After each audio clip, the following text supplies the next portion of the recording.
inherent amount of chance in everyday life.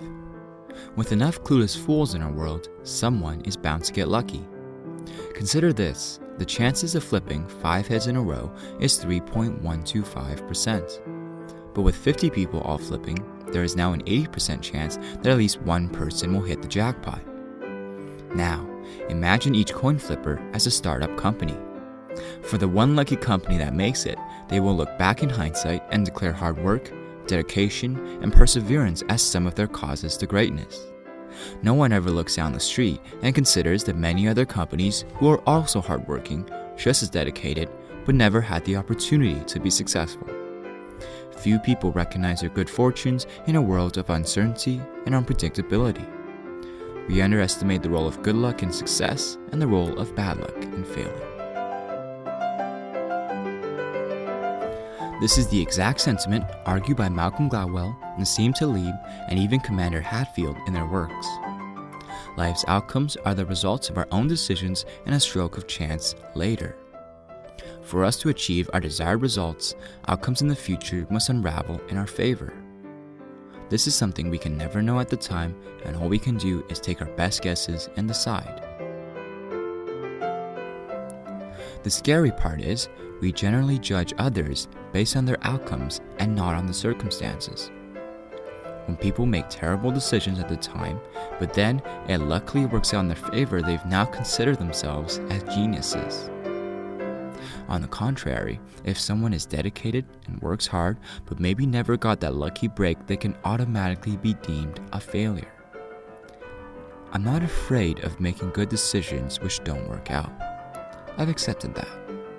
My greatest fear is being scolded by someone who doesn't understand the role of chance in our lives.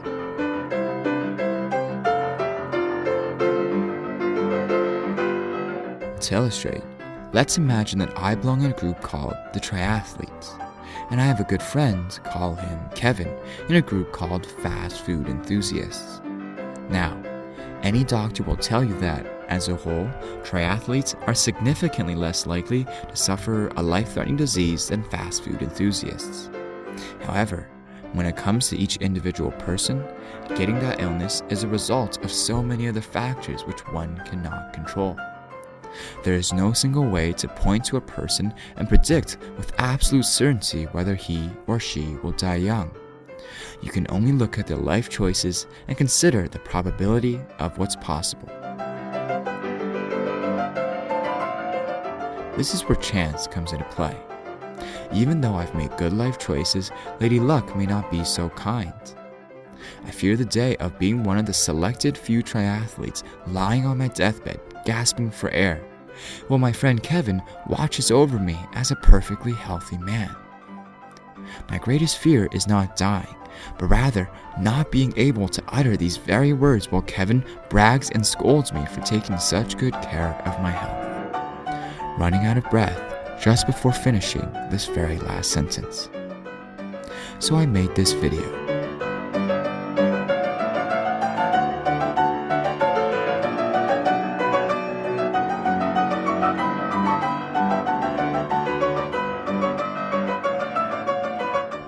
As you can see, it is totally possible for a fool to get lucky in our world of chance.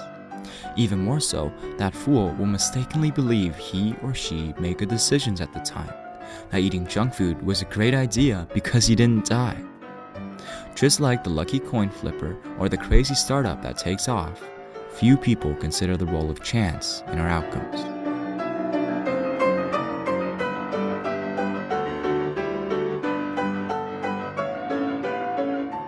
Kevin doesn't see the waves of other fast food eaters who did suffer from their bad habits, nor does he ever meet the overwhelming majority of triathletes who live a long, healthy life. This is called survivorship bias, overlooking the failures and being overexposed to lucky fools. The essence of my greatest fear is psychological, dealing with our inability to fully understand uncertainty and how we misattribute chance in everyday life. Think twice before praising a winner. He may be lucky but doesn't know it. Think twice about criticizing failures. Failing doesn't mean he didn't try.